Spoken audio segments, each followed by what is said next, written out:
welcome to welcome to Wednesday afternoon, and a conversation that I'm really looking forward to, and I know that you are as well. It's a conversation that is growing in importance. It seems like by the day in the world that we're living in, and as we're aspiring to become peacemakers who engage in restorative work for the long haul. And so, eager to get to the conversation, and I'm eager to do it with a bunch of global immersion teammates. And these are all women that have deeply shaped my life and practice. I know they've shaped the life and practice of you as well. And this conversation, the hour we're going to spend together, is really going to be no exception to that. So before we get to the conversation, a couple of maybe introductory remarks and some logistics. First, my name's Jer Swigart, and I'm one of the co-founding directors of the Global Immersion Project, and we're a peacemaking organization. And the work that we're giving our lives to is connecting people of faith to our divided world in restorative ways. And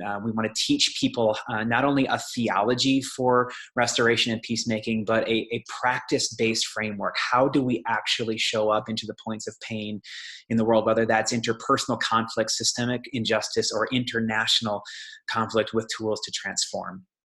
And so one of the ways in which we do that are these webinars, and we do immersion trips, we do workshops and retreats, and we do coaching and consulting. Everything is designed to raise your capacity for the work of peacemaking. And here's why. We are convinced that restoration is the mission of God. And if that's true, then peacemaking is the vocation of God's people. It's the essence of our faith. It's not an add-on. It's not for a niche group of people who identify as Christian. It's central to what it means to be a follower of Jesus. And so we give our lives equipping ourselves and others for that work wherever we live, work, and play. Before we dive into this particular conversation, there are three invitations that we want to offer. The first is our webinars, and all of its accompanying resources are powered by the Embers community. The Embers community is a collective of individuals who are not only practitioners in the everyday peacemaking movement, but they're invested in this movement because they want the tools that we're experiencing here to be as accessible as possible to the world that we live in. And so if you're a part of this peacemaking movement, if you're being impacted, if you're seeking to become a practitioner, and if you're interested in others who aren't hearing this message, hearing it, then we want to encourage you to become an Ember member, invest in the peacemaking movement, and even $10 a month goes a long way. And so there's a link in the comment section right now that you can join our Embers community. Thank you to the Embers community for powering this stuff forward. Secondly, because of the timing of this webinar, we're going to offer you some exclusive early bird access to a first of its kind event. It's called the Everyday Peacemakers Summit. It's happening this September 19th through the 22nd in Puerto Nuevo, Baja California, which is just south of Tijuana. And it's going to be a global convening of the everyday peacemaking movement. We're excited that we have confirmations from our Israeli and Palestinian and Canadian and Mexican and U.S. American partners. There are going to be 100 spots for this very exclusive, very intimate gathering, and we want you to be there. And so it's going to be a time of connecting, a time of training, and a time of advancing the everyday peacemaking movement in a beautiful location. And so we're granting you early bird access to this. There's a link that's popping up right now that should get you everything that you need to know. Early bird access gets you a discounted registration as well as a free t-shirt. And here's the thing, there's 100 spots and they're already going quickly. And so for the next 8 days, you have that access because you're on this webinar, and we want to see you down there. Third invitation is that there's a number of you who are really interested in the immersive work that we're doing, specifically through our immersion trips in the borderlands and in the Middle East. In 2019, we have just a handful of spots remaining for you to enter into one of our immersion trips. It's November 16 through 18, and it's in our Immigrants Journey immersion trip in the borderlands between San Diego and Tijuana. Again, there are literally just a handful of spots left, and then we're booked up for the entire year.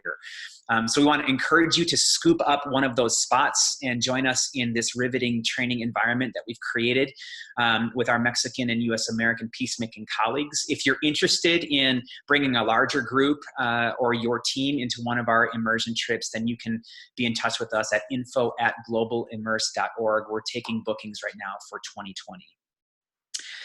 Now let's turn our attention to our webinars. There are two ways historically that we've used our webinars. One is to respond to what's happening in the world. Something significant happens. There's a shift. Something rolls out from Capitol Hill. There's an issue of injustice that's especially prominent. And what we're seeking to do with webinars in those moments is to help us see it through the lenses of peacemaking, establish a theology that then fuels our response, our very practical response to what we're seeing in the world. The second way that we use a webinar is to really just deepen our capacity and push our abilities for the work of peacemaking within our wingspans of influence. And so this is one of those conversations that we're going to have. We're not responding to any cataclysmic thing that's happening in the world while we could. We think that one of the most seismic conversations that we can be having right now is this one on the intersection of doing and becoming. As we're going to give ourselves to the work of everyday peacemaking, this seems to be a both and conversation rather than in either or. And so we're going to dive into that in just a second. Before we get there, I want to orient you to this space. You're going to see a chat thread, and you can just click on that. And I would encourage you, as you're listening in, click on the chat button right now. And here's what we'd love for you to do. Maybe just put your name, where you're from, and in the doing or becoming camp, which one are you more prone to? Like for me, for example, my name's Jer. I'm from Bend, Oregon, and I'm way more prone to the doing than the becoming. It'd be interesting just to see kind of what you would think about that or what you'd say about yourselves, and it'd be fun for us to watch that together unfold on the chat section. The second section that you'll see is a Q&A section. I want to thank so many of you who actually threw questions to us in preparation for this webinar. It actually has shaped the trajectory of this conversation. I think you'll hear that. But as we go, if there are other questions that pop for you, we want you to use the Q&A thread and not the chat thread. Use the chat thread to interact with one another. Use the Q&A thread to actually direct some questions at our teammates here so that we can interact with you as best we can. So that gets you oriented to the space itself.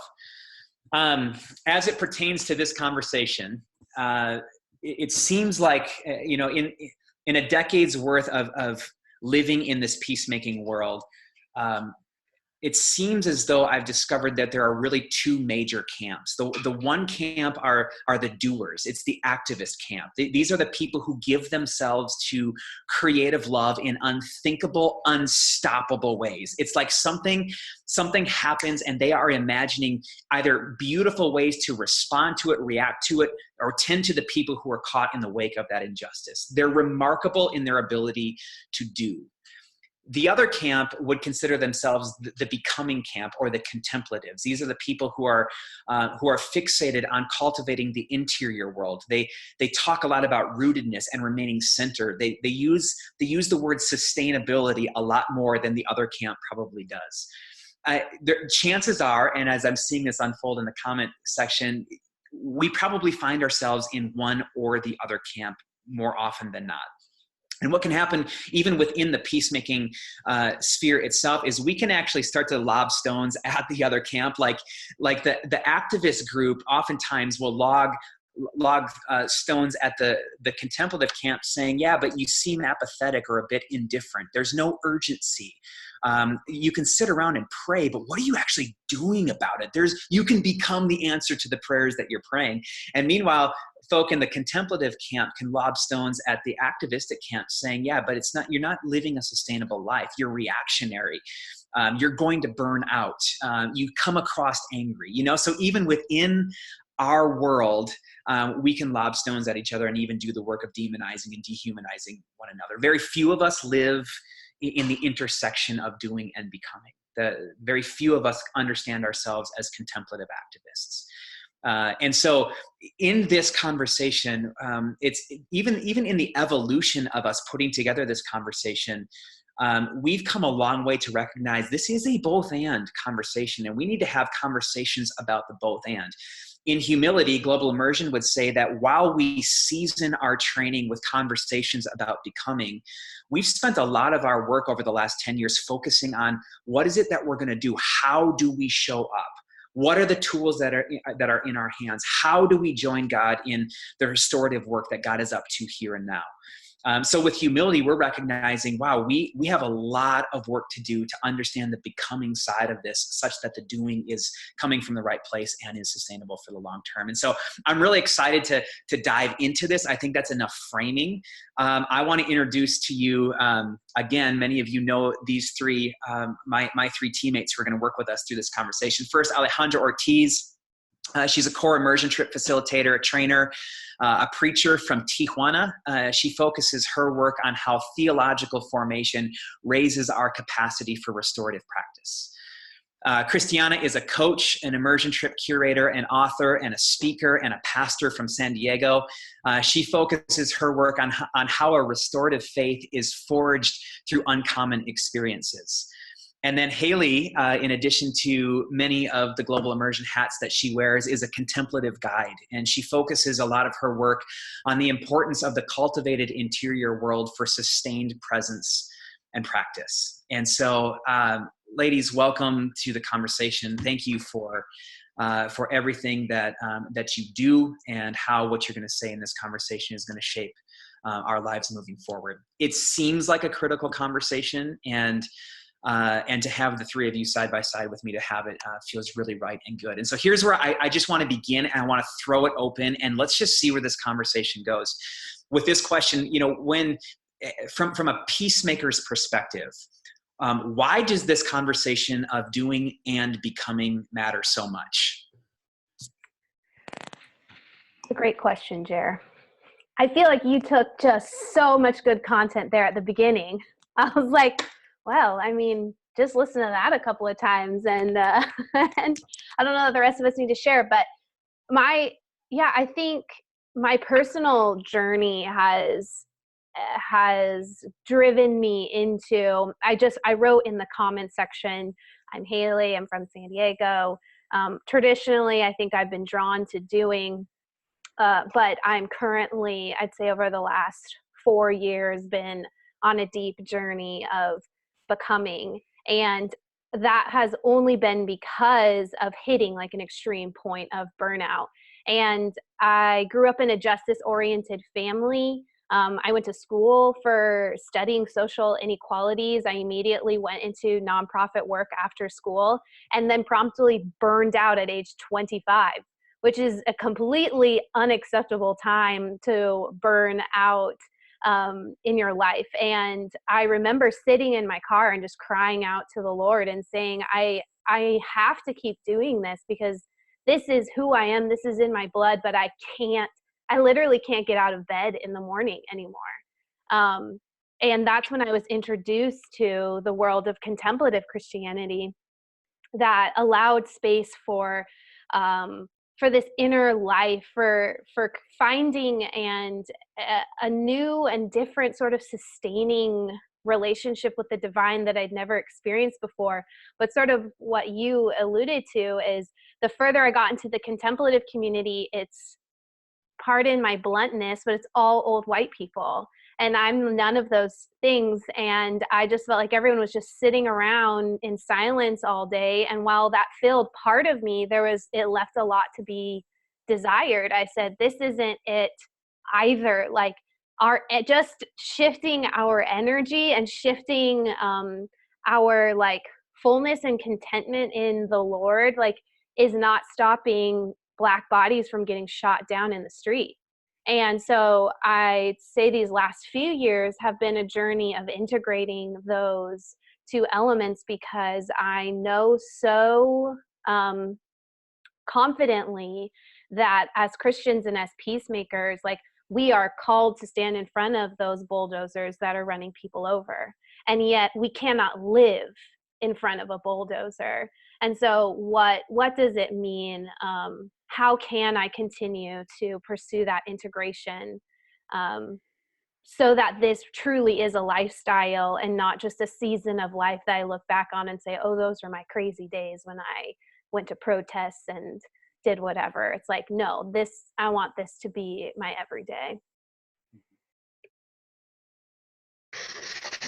Thanks, Hales, for sharing. I think I was also being reminded of how, for me, I'm more prone to doing. So I have to say that's But I think very young in my walk as a Christian, I was I was reminded a lot of the importance of being, and of just the fact that in student ministry and the work we were doing with students, and the reality of the evangelical church in Mexico, of prone to having a lot of activities. And then I was reminded a lot of just that we give out of who we are.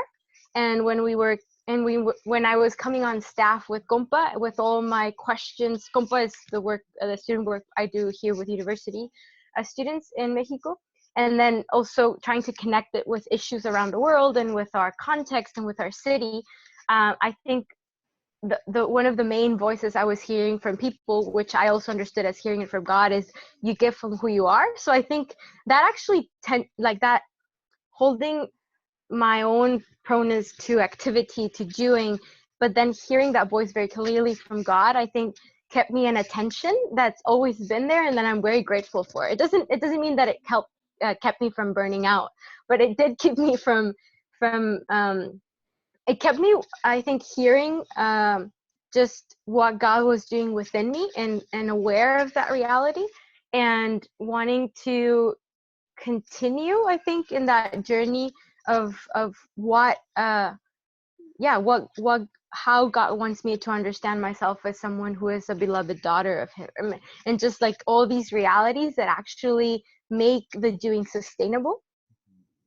And in my particular case, so I think that's been a journey, because I haven't, even though I understand these two things, and at seasons I'm more into the becoming, and in this season as a mother, it's just been a season of a lot of looking inward and understanding things that I didn't understand, and just seeing how the spiritual work is not done through necessarily what we're learning, but just understanding God and seeing God in everything, in all of life. And for me, so it's been a season a lot of going inside me in a way, and seeing, and now I feel like, oh yeah, there's things that I now can give more freely and can I offer to others. But I think it's just, I've been living in this tension, which I think it's a holy tension. Yeah, and so that's a bit of my journey over the past decade or more. Mm-hmm. Alejandra, thank you, and Haley and Jer, and I love being on this with you, my friends. So it is fun to have a dialogue. This is something we've been talking about, so feels so natural to continue this conversation together. And interestingly, I'm intrigued by the topic, because I actually feel like we're always becoming something, whether we realize it or not. You're becoming something. So I love, even there's the nature of this dialogue is already complex. It really isn't either or. I have a hard time answering whether I'm more prone to doing or being or becoming, because I would say yes, I'm more prone towards sort of the get it done, let's take action, let's move, let's mobilize. That would be my personality, my wiring, how I was made. But who I'm becoming along the way, I've had the privilege actually of being in a lot of environments and having a heck of a lot of experiences that have begun to kind of shape me, I think, into who I've become, and have taught me how to become more intentional, or be more intentional with the way I engage and pay attention to the privileges of my very colorful life. So I think this is important. I think this topic matters because there is a lot of conversation around, are you more of an active person or a contemplative person? Do you think that doing is more important than being, or can you do without being? Probably the bedrock of wisdom that I've been formed within is that doing flows out of being, which means, can we really help that? Can we really do anything other than who we are? So my hope in my life is I become more and more like this Jesus I follow, and this spirit that leads us into the restoration of all things. And but I do think there are tools and intentional practices that we can engage to do that. So I'm on a learning journey myself, and looking forward to learning from all of you along, even in just this conversation. Yeah. I mean, I love that. Like even in your guys' initial remarks, this we are so in the process of becoming, even around this this Yeah. conversation. You know, we're going to get to some more practicalities in a second in terms of how we utilize different kinds of tools to enable our becoming a little bit more, or add some fuel to our becoming. But we're literally wondering with each other right now. And one of the things that you just said, Christiana, that I just so resonate with is along the lines of like we are not static, you know. Like I'm that's why I don't use the word being or become, or I use the word becoming as a reminder to myself that I am not a static fixed feature. Every single moment of every day, every relationship, every experience, everything that I allow into my brain, like it's all shaping who it is that I'm becoming real time. You know, I guess my question is, how aware am I of that, and therefore how intentional am I with regard to my becoming? Just even some of my own journey along these lines, I'm more prone to doing, I think, for a couple of reasons. For Enneagram folk out there, I'm an Enneagram 8, which is we are just activistic people by and large, generally speaking, and so my brain works at hyper speed, and I'm always thinking, what am I going to do about that? You know, and so there's a disposition thing, I think, that informs how I would prioritize doing over becoming. But I think there are some external features as well. Like, for example, as a dominant culture, cisgender, male innovator, faith leader type of person, I've been groomed into a world that says doing is actually what matters.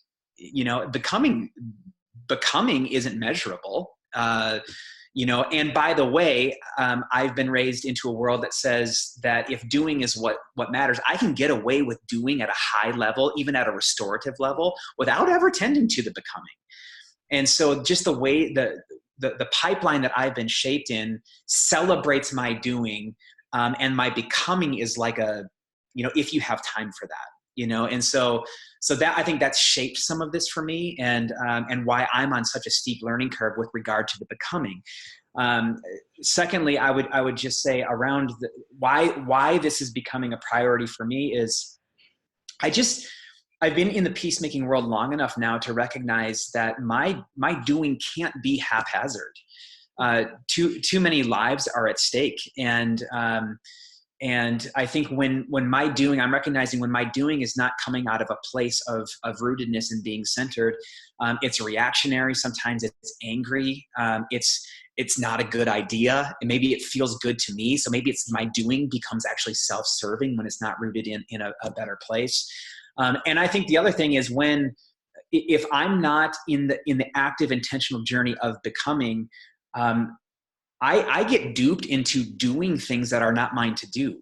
And then all of a sudden my life is just hyper saturated with doing and commitments and all the things. And I'm not tending to what is most important, what I think the Spirit is probably inviting me to tend to restoratively. So doing, great, it gets me distracted from what's essential. And so that's why this particular conversation seems to be most important to me right now.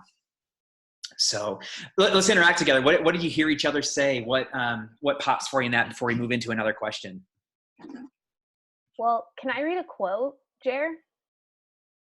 I posted this on my Instagram if anyone follows me, but it's a Thomas Merton quote, and it's a little bit long, and I can also send it out in our follow-up email, but I think it just really hits on what you're saying, Jer. This is from his book, Conjectures of a Guilty Bystander.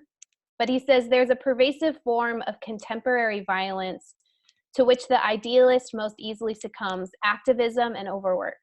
The rush and pressure of modern life are a form, perhaps the most common form, of its innate violence. To allow oneself to get carried away by a multitude of conflicting concerns, to surrender to too many demands, to commit oneself to too many projects, to want to help everyone in everything is to succumb to violence. And I think that just speaks to what you were saying, that our obsession with doing and fixing and producing fruit is often adding to the violence that is creating the violence that we are fighting against, because we're not doing the inner work. We're producing this fruit that's born out of ego, guilt, all of the root causes of so many of the oppression that we're actually fighting against. So I think, yeah, and it's funny because he wrote that in like the 60s. So he's saying this modern problem, and yet it's still very much a modern problem 50, 60 years later. Yeah, I think this conversation is just makes me very aware of my own context, which is different from the North American context, and also just the community that I've lived my Christian life within, which is like a very unique in terms of the university ministry world. And I think I really value the fact that the things that in that context are very much considered is like the value of integrity, transparency, vulnerability, and all these things, which actually contrast a lot sometimes with this rock star evangelical world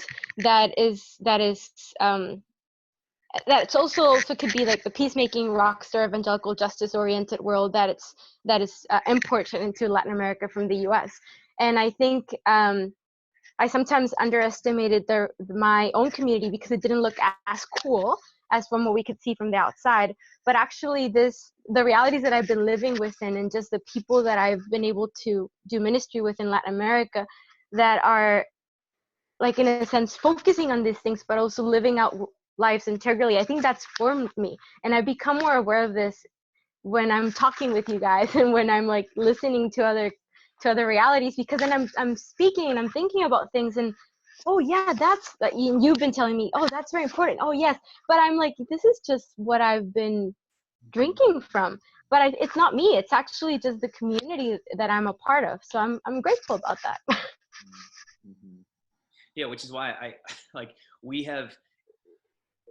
were having a conversation, the four of us, before this webinar, and one of the things that Ale said that was phenomenal and so instructive is like her context, your context, Ale, helped to groom you with a different set of assumptions, with a different set of values than your neighbors to the north, and which is why it's so critical to actually have these types of conversations with people who have completely different lived experiences, to recognize the assumptions that have shaped my life haven't necessarily shaped yours, and I need to learn from you, and super valuable. Christiana, I just wonder, we're having a conversation about context and this or that. I think there's also there's a male female lived difference as well, perhaps, in terms of how we think about all this, to put you on the spot, because I actually know that you put a lot of really careful thought into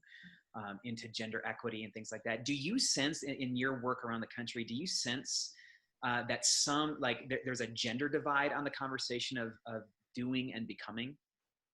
Yeah, I mean, I would say there's a difference in divide and unique experience of every person in any of our upbringings. If we're speaking specifically with regard to men and women, then I think, yes, because there are stereotypes that we maybe, and again, I'm always careful about this because each environment is still unique, that maybe we've been groomed in what is celebrated around masculine energy versus maybe feminine energy. There is stereotype around feminine energy being more present, more relational, more on the ground, more connected, more aware, which is by and large a gift of, I think, feminine community. However, not always the case, right? Because then I think in masculine stereotypical communities, there is the attack, get things done, fix the problem, move toward, go fast, be independent. I'll walk over you if you get in the way, even if it's for noble pursuits. So, but even within that, and as a woman within contexts where I am in contexts that are highly philanthropic and wanting to actually make change in the world, that I even find myself, caught up in that energy of, well, what I have been given so much. I have an education, I have a brain, I have a personality, let's move and let's get stuff done. So I think, and also because in many ways I want to be celebrated for the things that I could accomplish in the world. And so, and really, like, my life could maybe be a part of alleviating world hunger. Well, yeah, I'm going to do it, right? I'm going to do whatever that takes, and at my own expense. I mean, that's an urge that we have at varied spectrums. So I think that at the same time, and Ale, you mentioned, the season of motherhood, or again, within feminine community, there's a gift that that even seasons of life that women, and the way women, I think, can foster a different sense. I would actually even toss in there that when we talk about becoming or being, which I do like that word, Jer, I would say presence is part of the definition of that. Of like, what does it mean to be present to self, to other, to context, to community, and perhaps in learning presence, that actually births something in us that we then know what we are meant to do and enact in the world. So that's my intrigue, and I actually do think that is from feminine wisdom. So that's how I'd brush my brush stroke on answering. Totally. I mean, worth multiple more conversations. Next webinar maybe. Yeah, next webinar for sure. I do love, like, you've shifted the conversation a little bit, or maybe taken it a notch deeper. If we're simply talking about doing and becoming, maybe a deeper question is this question of presence. How am I present to myself? How am I present to you? How am I present to my neighborhood, present to my city, to my world? And if in that presence there, I'm discovering something that calls me to become in this moment so that we can do in that moment. That's what presence generates in us. That'd be interesting to wonder about more. I want to move to a second question though. So put a big semicolon on that first category. Why does this conversation matter? Let's move to the second question. And that is really a question of whether being or doing and becoming, is there a chronology? Does becoming have to happen before doing before doing catalyzes becoming, or is it a yin and yang? You can't tell where one begins and where the other takes over, and this or that. And so let's interact with that. Chronology or yin and yang, doing and becoming. Take us away. I like what Christiana said in terms of that we do out of who we are. So in a sense, like, I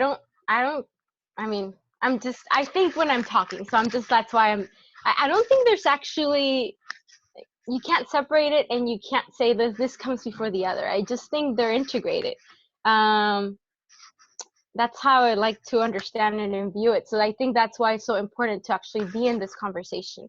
And you can't separate it. That's I want to interact with all of you more on this. No, I totally agree. And I feel like you can't know what you don't know.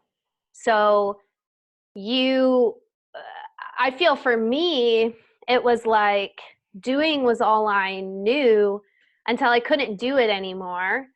And then I had to integrate becoming. So for me, it was sort of a doing and then becoming, and now integrating the two. But I wish it wouldn't have been that way. I deeply wish that becoming would have been something that was emphasized in my life growing up, so that I didn't have to hit that point of burnout, and I didn't have to go through this whiplash of identity and life. But for me, that's what I had to do. So yeah, I guess I think it's important for like anyone who's listening to also just know, like, how wherever you are right now, that's like exactly where you're supposed to be. And there's also always an opportunity and an invitation to stop and create space for God to meet you and guide you and give you the insights that you need, so that you don't keep falling on your face over and over again. But if you keep falling on your face, like eventually you'll figure out, I'd like to stop falling on my face. Yeah. But you can't know that you want to stop that until you kind of hit that point of awareness, you know? Yeah, good. And to piggyback on that, Haley, in terms of we are where we are meant to be, which really emphasizes the importance of when we look at our heroes of history, those who've pioneered the good work of peacemaking throughout our human story, we would do well to study their difficult moments and to remember that many of them had their process and they had to work out who they were in the middle, and sometimes their greatest contributions were at the end of their lives. And here we are trying to do the thing, you know, we're kind of trying to live their life without really ever engaging our own life.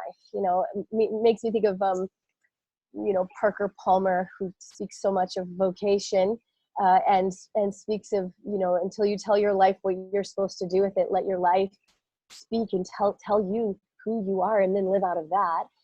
So it's intriguing to me when we think of the idea of chronology, that we still are trying to think of it as like, tell me what to do, tell me how to get this right, what's the order, how do I do this, so what do I start with, tell me what's my next thing I do tomorrow so that I can both become and then do really amazing things.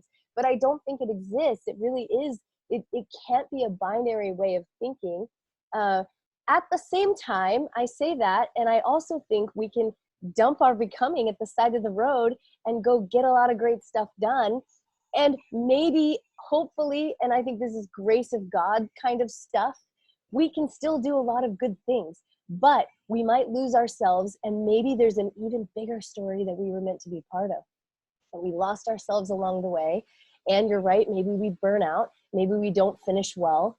You know, so there's an enormous cost to not attending to the interior life and to who we're meant to become along this journey. I think there's a cost to us and to those whom we're trying to be with and to serve. And I'm also really careful in the way I talk about doing, in a sense of, I realize it's a privilege that I'm even able to think this way of what am I going to do to change the world? Like, that's a very privileged mentality. So that would be my thought on the chronology of it, you know, which came first. Yeah, totally. Chicken or the egg? You know, yeah, I think that I am in the same space with you guys on it, but to play devil's advocate just for a moment. Yeah, bring it. I just, because I also look at, I like when I study the life of Jesus, the way that his life is narrated, at least in the Gospels, there actually does seem to be a bit of a chronology mentioned, or at least nodded toward. So, like, for example, he's baptized, understands his belovedness probably uniquely in a way unlike he ever had before in the Jordan. And then the Spirit guides Jesus to the wilderness, which is a place of becoming. It's a place of formation. It's a crucible. It's a place where I believe Jesus was going to get in touch with whose he was, and understand that the life of the beloved, the life of an instrument of peace, is guided by the subtle whisper of the Spirit. And then I think what we see is immediately after that wilderness, that deeply becoming moment, we see Jesus' action fueled by that. You know, like, one of his actions is to go back home, which is both a place of identity, but his cousin was just thrown in prison to try to silence the movement that Jesus was actually broadcasting. And so ultimately Jesus returns to the most dangerous neighborhood in the world for him. That's what was his to do. And so I don't know, there's something about his doing that we see informed by his becoming. And then I think there's a trajectory. There's often these moments where Jesus moved to a space of contemplative solitude. And that wasn't his quiet time or his devotion or his metric to check to be in the right standing with God. I think I look at that as, because what you see happen immediately following his moments of solitude and contemplative silence are pretty radical decisions. Either it's a movement away from popularity, it's a movement deeper into the crucible of pain, it's a movement to Calvary where he gave his life away. So like the becoming informed the doing. And so I don't know. Interact with me a little bit Yeah, on it. for sure. Great point, and beautifully told. The learning out of the life of Jesus. And I guess maybe the question I would wonder about is the chronology in our life of becoming. Maybe the chronology is that there's wisdom and there's natural life rhythms that actually lead us on a path, and we can learn from life of Jesus and life of people who've followed Spirit along the journey. But is the chronology of the becoming, who we're becoming along the way, that then we just become a lot, if we're paying attention, if we're living deeply into it, we then become more attentive to that which we're meant to do. Even thinking of Jesus' words on what good is it, what benefits you if you gain the whole world and you lose your soul. Right. You lose your soul along the way. That's a beautiful instruction, I think, to this dialogue. I was thinking a bit of the life of the prophets when you were talking about Jesus also. Just, I think we get this, we get a bit of the, well, not a bit, we get the life of Jesus and we see these moments. And I think, I don't think we do see a trajectory, but I don't think that it's because it's not integrated. I think we kind of see some highlights in a moment of when Jesus is I don't know, we can see these moments of being for Jesus, of like affirmation, going before, like in the desert, etc. We can see that in the life of the prophets with Jeremiah, and just these moments of struggle. And I think that's kind of how we also can explain our lives, right? Like we can say like these moments were just the moments in which I could see God was doing this in my life. But I don't think God is not doing things in our life in other moments. I think he's always doing things in our life. And then we're acting on sometimes we're very aware that we're acting out of this reality of who we are. Sometimes we're not aware, and we're just also acting out of that reality of who we are. I think maybe the one of the things is that there's moments that we're aware and there's moments that we're not aware of those things. And I think that's where also the being and the awareness and the presence, it's just it's maybe those things that we need to be more, I don't know, just there for yeah. That's spot on. I think Anjali, in the comment section, you talk about awareness and intentionality, and I think that's what, and that ties into Christiana's word on presence. Like it takes all of those things simultaneously, it seems. Real quick, Deepak Chopra says that awarefulness is the experience, is our experience of the fullness of God. And I've pondered that a lot lately. And if we think of presence, like God present with me present with God, but to be fully aware of what is the moment and what is real in this moment, that could be this experience with God. Yeah.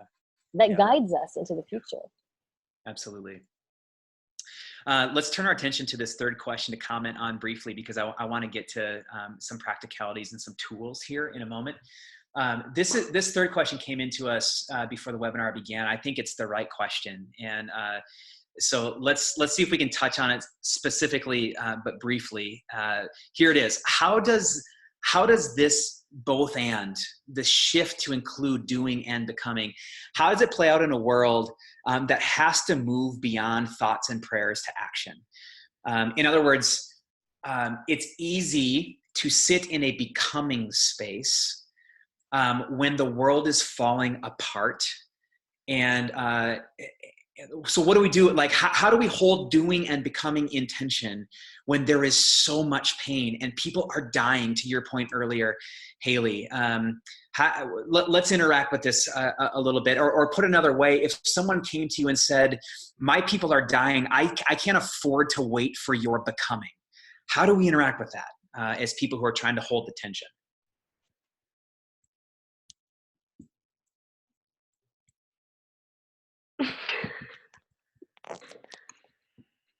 It's a great question, Jer. I didn't ask it. I'm glad it was asked. I know. We got some really good questions in, so thanks for everyone who emailed those in. And we're also going to be putting together a guide to address some of those other questions, so just fear not. if we don't get to your specific one. So since I'm talking, I guess that means I have to respond to what you said, Jer. And I feel complete tension. I don't know that I have an answer, because something I have, how do I say this? I'm also a verbal processor. So sometimes I say things and I'm like, yeah, I believe that. Sometimes I say it and I'm like, nah, I don't know that I think that. So bear with me. But a lot of times we respond and react out of guilt. And a lot of times it's out of white guilt and out of guilt of privilege. And there is something to be noticed about that, I think. We have to leverage our privilege on behalf of those who do not have it. And we cannot operate out of a place of guilt, because that is not sustainable. So we have to, that's where I think the inner life is so critical in our connection and to the spirit moving, is we have to create space in our daily practice, in our rhythm of life, to continually ask God, what is my piece of the pie? And what pain am I here to alleviate? Or what bulldozer am I to stand in front of? Because you can't stand in front of all of them. And so, but that's not to let anyone off of the hook to say, oh, this isn't my bulldozer, I'm not going to do anything. But I've had to put some real boundaries around news I listen to or stories that I read, because I'm so empathetic and I get so overwhelmed. But I know that I'm someone who's prone to overaction and over spreading myself too thin. And so if you're someone who's prone to apathy and sitting on your couch, then widen those boundaries. You know, I'm not saying what I'm doing you need to do, but I think that's where really, like, getting vulnerable in front of God and saying, like, what am I here to do? And what do you need me to do? What is my part to play is so critical. So I don't have an answer, but those are some thoughts. Mm-hmm. Any other thoughts rattling around for you two, Ale and Christiana? Christiana passes to Ale. Ale side swipes back to CR. Yeah, I wanted to give it back to, I'm still trying to understand the question, but just kidding. No, I mean, it's yeah, I agree with Haley in terms of like the tension, and I mean, I have some thoughts on more of the practicalities, but I don't know if we want to wait a bit to go into that. So to answer this particular question, I think I've given some of my thoughts, and I want to hear from Christiana. Yeah, I could jump off really quick. I think if God's got it right, which I'm banking on, that all people, all of humanity, past, present, future, have been fashioned in such a way for the good works we were all meant to do, right? It's a scriptural, what is it, Ephesians. And so we spend far too little time helping one another in the community uncover the gifts we are to the world and to each other, and in such a way that it actually is an incredibly equitable life. Like, this world could be all could have enough, right? Enough of everything we need: care, safety, provision. And if we would live in such a way that all people took care of everyone, that maybe the problems we face in the world wouldn't exist. So I actually think that there are some people that are meant to pray, that are meant to give their lives to pray. And I think there are some people that are meant to give their lives to activism, or to a certain kind of action. I think there are, and if we all played our part, perhaps this world, everyone would have enough of the justice that we were meant for. So I think that does maybe lead into the practices question for you too, Ale, in terms of well then how do we do that? How do we become equitable communities that highlight the gifts and the capacities and the strengths and the offerings of all people, and also acknowledging life circumstance and that life is hard. Some of us are sick, some of us are in grief, some of us don't have all life. This earth is a painful place to live, and we're not all able to even give as much as we'd like. So I think that's something I'm curious about, particularly in communities, is what if we really all have enough? If we would all be giving what we're meant to give. Mm-hmm. Yeah, that's beautifully articulated. Thanks. There's a part of me that really loves it, and there's a part of me that really disagrees. Yes, I want to hear it. Because, and like maybe my eightness is barking right now, but I'm like, I don't know. And again, this is me just totally in process, but I'm like, what does it cost me to kneel in solitude and pray? I think that's deeply intimate. But I like in the Christian faith community in the United States, just speaking to that context, if we had a surplus of activism connected to faithfulness, I think we would be having a conversation about becoming with a lot more urgency. You know, the bottom line is, and from my view, I think that there's an atrophy, there's a void of a true understanding of what becoming is and what doing is, right? Like becoming is oftentimes relegated to like my devotions that I don't do because I should maybe do those so that God will listen to me more and maybe get me what I want. And action is like connected to my volunteerism and, you know, participating in pre-organized service projects for me or whatever it is. And I think both of those are kind of missing the point in the whole conversation. Becoming is a process of embracing who I am, and what's mine to do today. And the action is an expression that shapes my becoming and should actually drive me deeper to a space of contemplation. Like I'm more desperate today than I was yesterday because of what I just experienced. You know, so that, I guess that's me interacting with the yin and yang, as well as like this. I love your privilege thought too, Hales. Like it is a privilege to send my thoughts and prayers to New Zealand. And yeah, and I don't know what practical thing is mine to do, but I better go to work to go, what is mine to do? And maybe mine to do as it, you know, relates to the mass shooting in the mosques in New Zealand is I better reach out to my Muslim sisters and brothers and let them know that I see them today. That's something to do that's connected to my becoming, you know? So anyway, I want to think more on, like is to do to pray and some people's to do to go, and I don't know. It's really beautiful, and if that's it's assuming that we have a category for what are doing things and what are becoming. Totally, that's right on. Because that's a dangerous road, and I think what you're describing in the church in America or particular vein of the church in America is, you're right. We have still said devotions is this or whatever, even particularly maybe spiritual disciplines are this and for this purpose, and you know, and our mission trips are this, and we check off the box, which is not the same thing as us being formed fully into the likeness of Christ, of which we were made for, so that we can do the good works that that's already been prepared in advance for us to do. So I think but the semantics of this really does matter. It really, really, really matters. And we are being shaped by our words and our language around this in this present moment, whether we realize it or not. Mm-hmm. Totally.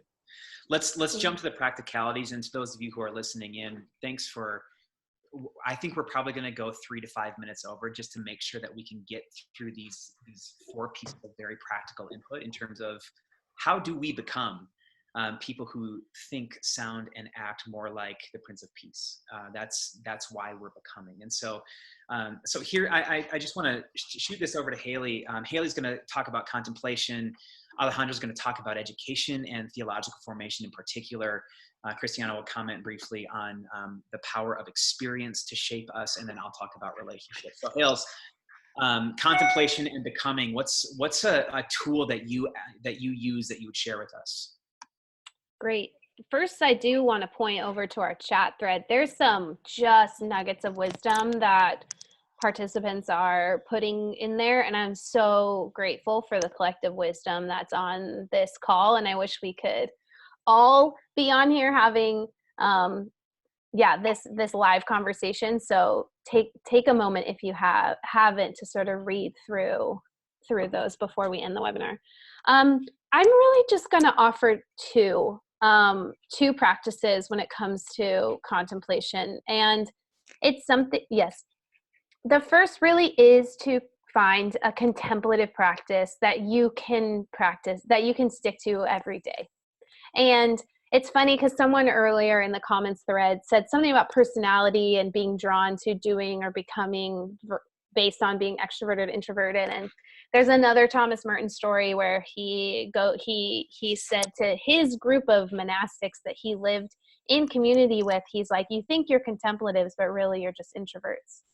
And they obviously didn't appreciate that, but I think that points out that introverted people are drawn to this sit in silence for an hour, it's very calming. But people, like, I'm married to a 7 on the Enneagram, and he is like, when I try to get him to do my 20-minute sits, he's just like, nope, no way am I gonna sit in silence for 20 minutes a day. And so I think it's critical that you find a practice that really resonates with you. And I think part of the white supremacy that has permeated the contemplative Christian world is that it's so cultural to American European, monastic life. It could be dancing, it could be yoga, it could be walking through nature, it could be so many things, but what is critical is that you're focusing on being present, and you're creating space for the divine to meet you, fill you, and help you really see your true self. So there are a million resources, and I will try to put some together to send up in a follow-up email. But I think the most important is actually creating contemplative space every single day that you stick to. But I'm not going to tell you what that practice should be. The second is a spiritual director. I have a spiritual director I see every other week like clockwork, and she has been critical to my formation, because this is not a journey that you can do on your own. I guess you can, but having someone who's a few steps ahead of you to help speak into your experience and into your life has been so life-giving and reassuring and helpful for me. So there are a lot. I can also put together resources on how to find spiritual directors, but there are a lot of resources of how to access spiritual directors. So those would be my two tools. Take it over to you, Ale. Let's talk about. Yeah. I think one of the things that I struggled a lot when I was in seminary, when I was in Regent College doing my degree, was just the separation that there was in terms of what you were learning and how you were living. Even though Regent tried to bridge that gap a lot and was very big on spirituality and the whole of life, I could still see that very, very strong vein within the North American church of having the privilege to separate these two things. And so when I'm talking about learning and about theology, I'm talking about learning not in a vacuum, but actually in relation to where we're at, the realities that are around us, and then questioning our own presuppositions of our beliefs in God and how we understand how He works and the end of times. And I mean, all of these things that kind of just put us into this, I act this way because we all do things because we have some beliefs about stuff. also experiences and everything, but it also has to do with our beliefs, our theology. Sometimes we're completely unaware of those things. But I do think that we need to question those things and like reading about theology, Bible study, and reading about our context and bringing those things together, integrating them. I think that's the work of a theologian. And I think we're all, as Christians in our discipleship, are called to do theology. It's not a theology of those who are in a desk with everything clean, which it's usually only white men. It's the theology that really matters, that's actually out of love and out of what you're seeing and how you can love others and how can you challenge the beliefs of others, and how can you do it out of that can actually help you and sustain you in the work you're doing. So I think I would give that, like, I think it's important for us to for all of us to question our theology, to learn about theology, about our place, and to bring those things together and get into that inner dialogue and dialoguing community, because that actually informs who we are. Thanks, Ale. Christiana, how would you reflect on experience and its power to shape us? I would first say show up to life, engage life, because experience is actually it's the stuff of, it's our very lives, the people around us, our homes, our neighborhoods, the everyday tangibles. This is kind of our birthplace of becoming, right? This is what we got. So first, show up and engage. It's right in front of you. That'd be my first thing. It seems so simple, and yet it's really difficult to do. I speak to myself, there are so many things pulling us away from the present moment, from the actual tangibilities of our everyday experiences. And there's something to learn. And I actually think we can be meaning makers, and look for the translators. So I grew up in Tokyo, Japan, and I learned the language really quickly, and I became a little mini translator at a very young age, which means I've been really intrigued with this concept of what translation is. You're actually giving language, you're making meaning out of something that didn't have meaning. And there are translators in your life. There are people who understand life, culture, your place, your realities, maybe because they've gone before you, or maybe they're just wise counsel. So look for translators in your life that can help you even translate experiences. I would call those, maybe that's even a spiritual director, like you're describing, Haley. So who are the translators that can help you translate also the voice of God in your everyday experiences? So that's one thing. But also, one of the reasons why I'm a part of global immersion and a lifelong fan of global immersion is because of the word immersion. So immersing in story, immersing in experiences, immersing in a place and a people and a story that is not your own, it will change you if you're willing to let it.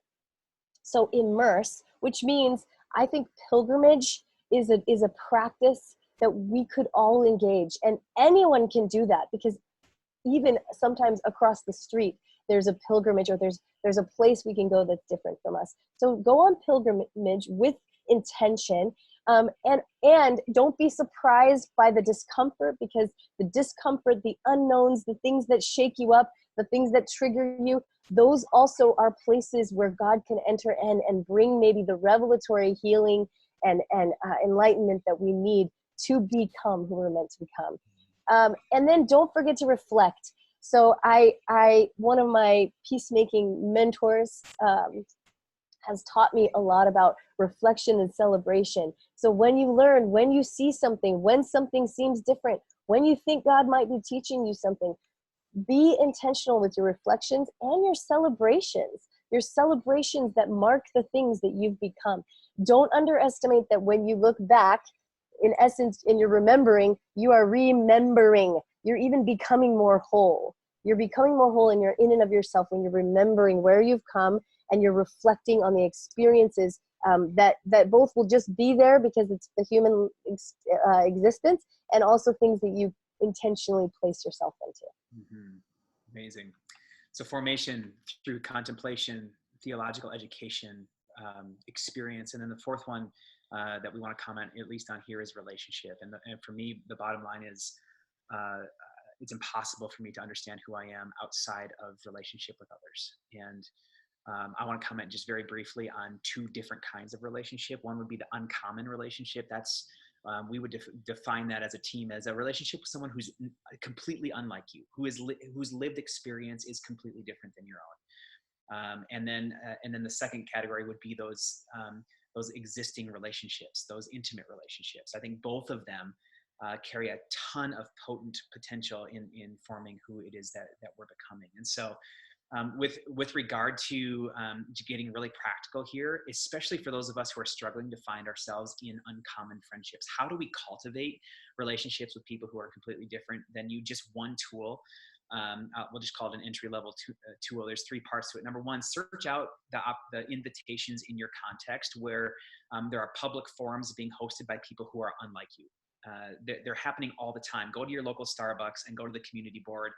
Find an event that's happening that is completely unknown to you, which leads to number two, go to it. It's simple, but go with two intentions. Number one, to gain new perspective, and number two, to make one connection. So don't just go and sit in the back of the room and hope that by osmosis, like it will change your life. Go with an intention to learn something and to make at least one connection. And the third part is to follow up. When you've made that one connection, be the one who then reaches out to that person and says, let's have coffee because I want to talk more about what we just experienced last night, or whatever it is. So that's kind of an entry-level way to find yourself moving in the direction of uncommon friendships. With regard to the established friendships or the more intimate friendships, here are three things that are really critical if I want to be formed, if I want to become as a result to this relationship. Number one, establish a shared commitment to formation over happiness.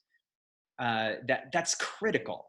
The point of friendship is not happiness. The point of relationship is formation. It's becoming. Right. And so if I'm thinking about my relationship with my partner, Jackie, nobody has shaped my becoming more than she has, because we've lived a commitment to formation over happiness. If my priority is happiness, there's a bunch of things that I would need to say to her that I wouldn't say, or or she would need to say to me that she wouldn't say because it would interrupt happiness. That's not the point of our relationship. Becoming people who sound, think, and act more like Jesus is the point. So establish a shared commitment to formation over happiness. Number two, seek input regularly. Don't wait for the iron to be hot for you to tell each other the truth about each other. Seek input. How did that happen? How did I do? What did you observe? Be teachable in those moments. And then third, co-create some action plans. If there's a rough edge or whatever in that intimate relationship, co-create an action plan to address that. How are we going to work on that together? I think that will give you some tools to be shaped in the context of relationship. Friends, thanks for sticking with us. Welcome to the inner workings of the Global Immersion team. This is kind of how we roll, and we do it with you, and your input and your questions shape our conversations. And then we always generate practical tools to actually guide you on the journey as you take next steps. And so in a follow-up email in the days to come, you're going to receive a recording of this. You're going to receive a PDF that will probably have some discussion prompts and a guide into practice based on these four environments that we just got done talking about, as well as any links that were mentioned in this conversation. Blessings to you, friends, remembering that you are a beloved image bearer, that we are the community of beloved image bearers who are reconciled and are commissioned into the world as beloved reconcilers. And so go in peace. Let's keep learning and let's keep practicing. Until next time.